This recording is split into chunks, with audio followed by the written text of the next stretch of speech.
이제 정상적으로 요청을 하고 응답을 받은 거니까 그 결과물을 한번 뽑아보도록 하겠습니다. 결과물은 자 커넥션이라고 하는 거에 보면 자 get input stream이라고 하는 게 있어요. 우리가 소켓에서도 자 이쪽으로 보내오는 자 지금 이게 우리가 안드로이드 쪽에 있는 앱이 되겠죠. 자 서버로 요청했고요.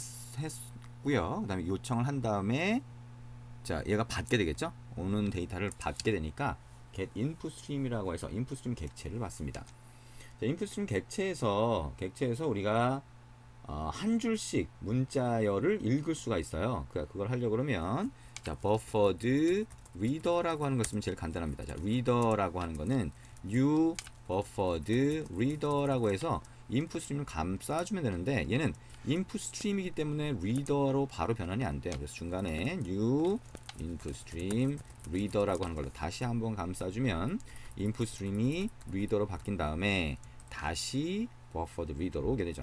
자, reader라고 하는 게 문자열이니까 우리가 얘를 만약에 UTF-8이라고 하는 걸로 디코드를 하겠다라고 하면 UTF-8 이렇게 해줄 수가 있습니다.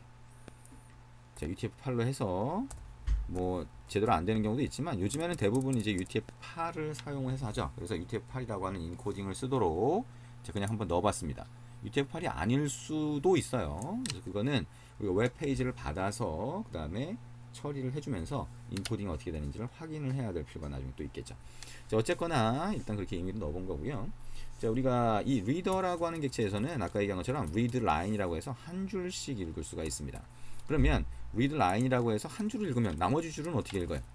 그러니까 string line이라고 해서 우리가 null 값으로 할까요? null이라고 해놓고 while문을 이용해서 계속 읽어줍니다. 어떻게? line이라고 하는 거를 read line으로 읽고 만약에 이게 line이라고 하는 게 null이면 그러면 더 이상 데이터가 없다는 거예요. 그러면 while문을 나가도록 브레이크를 해줍니다. 그리고 이게 while문을 나가지 않는 상태, 그러니까 정상적으로 한 줄을 읽었고 자 그 줄이 또 읽을 것들이 있다 라고 하게 되면 계속 그걸 붙여준 다음에 한꺼번에 화면에 보여주려고 해요. 그러면 자, 어떻게 하면 돼요? 자 우리가 한 줄로 만들어주면 됩니다. 자 그러면 뭐 예를 들면 이렇게 하면 되겠죠. 자, 맨 위에다가 그 결과물을 처리할 수 있도록 자, 이렇게 한번 해볼게요. 자 string buffer 자 string buffer가 아니라 빌더가 되겠네요. 자 그래서 자 그게 결과물을 담을 수 있는 버퍼가 되겠죠. 자 output buffer 이렇게 한번 해볼까요. 이거는 new string buffer라고 하는 걸 하나 만들어주고요. string builder가 되겠죠. string builder라고 하고 자 이것도 builder라고 해볼까요. output builder라고 해보고요. 자 그럼 output builder라고 하는 객체가 하나 만들어졌죠. 그러면 여기다가 한 줄 읽어드린 거를 자 append라고 하면 갖다 붙일 수가 있어요. 그래서 여기다가 한 줄 읽은 거를 붙이고 한 줄이 읽을 때마다 다음 줄은 없어지기 때문에 자 다음 줄 바꿈 기호를 하나 추가를 해주면 원본처럼 똑같이 되겠죠. 자, 전부 다 처리를 했으면 리더를 클로즈를 해주고요. 그 다음에 커넥션이라고 하는 것도 디스커넥트를 하면 얘가 끊어버리게 됩니다.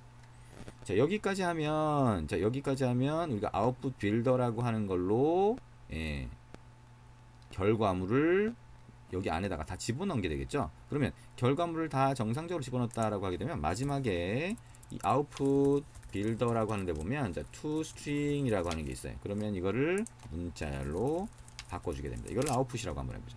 그러면 자 이거를 우리가 화면에 보여줄 겁니다. 자 화면에 보여주는 방법 자 만약에 public 또는 private void println 이라고 하고 자 string data라고 하는 파라미터를 하나 받으면 이걸 어떻게 하면 돼요? 텍스트 뷰에 어떻게 돼요? append 마찬가지로 계속 붙여주는 거니까 그래서 데이터를 붙여주면 되는데 그죠? 자 이걸 붙여주면서 어떻게 해요? 이것도 줄바꿈 기호를 한번 해보자. 근데 이게 만약에 스레드에서 보내는 결과를 붙여주는 거다. 그죠? 그러면 UI를 직접 접근할 수 없으니까 어떻게 돼요? 핸들러를 써야 되는 거죠. 그 코드를 한번 여기서 또 다시 만들어 봅니다. 자, 핸들러를 써서 new 핸들러라고 핸들러 객체를 하나 만들어 주고요. Alt 엔터 눌러서 OS 밑에 핸들러를 선택을 해줍니다. 그럼 핸들러 객체가 만들어지죠? 그러면 어떻게 하면 돼요? 여기서 핸들러 post라고 해서 던져줍니다. new runnable 객체를 만들어주게 되죠. 그 안에 public void run이라고 해서 넣어주고요. 마지막에 세미콜론 붙여준 다음에 이 코드를 어디로 해요? run 안으로 옮겨주면 얘가 순서대로 핸들러가 처리를 해주게 된다 그랬죠. 그 다음에 데이터를 접근할 수 없다 그러면 얘를 final로 해주면 상수처럼 접근할 수 있다.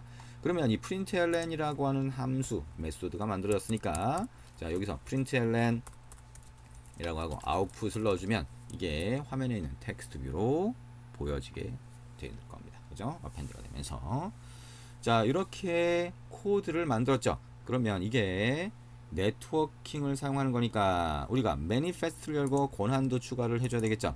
자 안드로이드 manifest.xml을 열고요. 자 여기에 uses permission 이라고 하고 인터넷 바로 떠 있네요.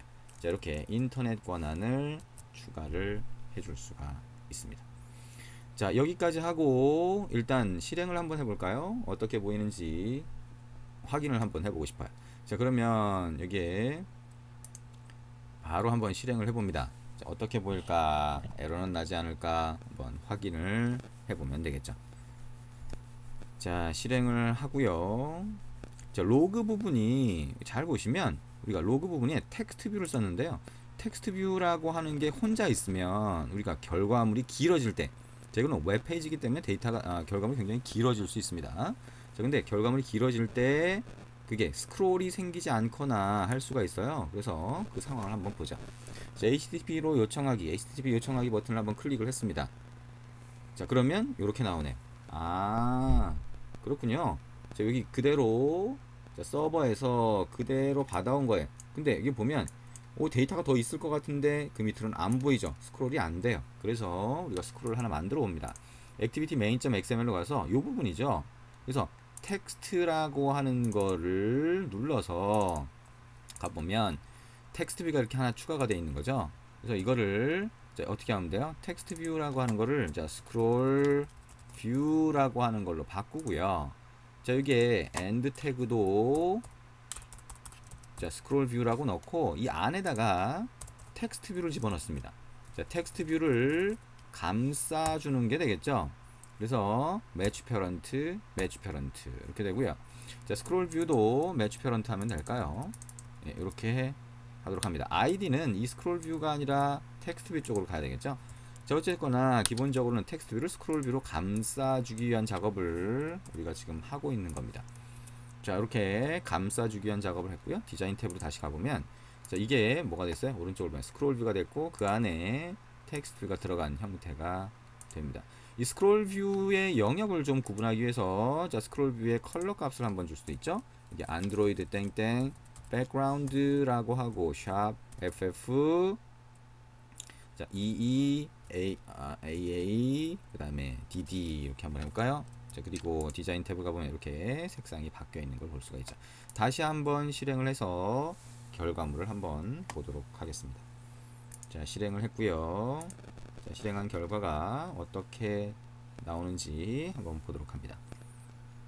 자 다시 한번 이렇게 떴죠. 자 여기에 입력상자에 m.naver.com이 되어 있고 자 http 요청하기 눌렀고요. 그럼 여기 이렇게 보이게 됩니다. 자 이번에는 손가락으로 터치를 하면 이렇게 스크롤 되는 게 볼 수가 있죠.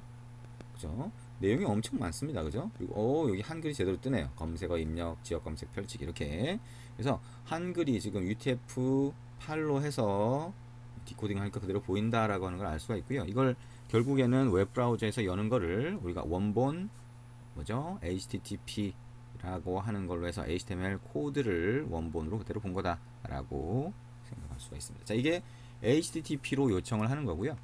자 이렇게 우리가 여기 아까 입력했던 걸로 다시 가보면 URL 객체를 만들어서 HTTP URL 커넥션 객체를 만들고 get response 코드로 연결해서 요청을 하는 자, 이런 거 말고 자 이게 이제 어떻게 보면 가장 기본적인 방법이고요. 자 아파치 그 HTTP 클라이언트를 쓰는 방법도 있고요. 그 다음에 OK HTTP라고 하는 다른 라이브러리를 쓰는 방법도 있습니다. 그래서 그런 여러 가지 다른 라이브러리를 쓰는 경우가 있는데 그거는 라이브러리가 갖고 있는 여러 가지 다른 메소드들이 많이 있기 때문에 그래서 HTTP를 요청할 때는 여러 가지 파라미터라든가 옵션을 많이 조정할 수도 있는데요. 또 결과물을 어떻게 처리해라 라고 하는 걸 정의할 수도 있는데, 자, 그런 것들을 라이브러리를 쓰는 경우도 많다. 근데 어쨌든 우리가 일반적인 HTTP를 이렇게 요청을 해도 큰 문제 없이 사용을 할 수가 있습니다. 자, 이렇게 해서 HTTP로 요청하는 과정들을 같이 한번 봤습니다.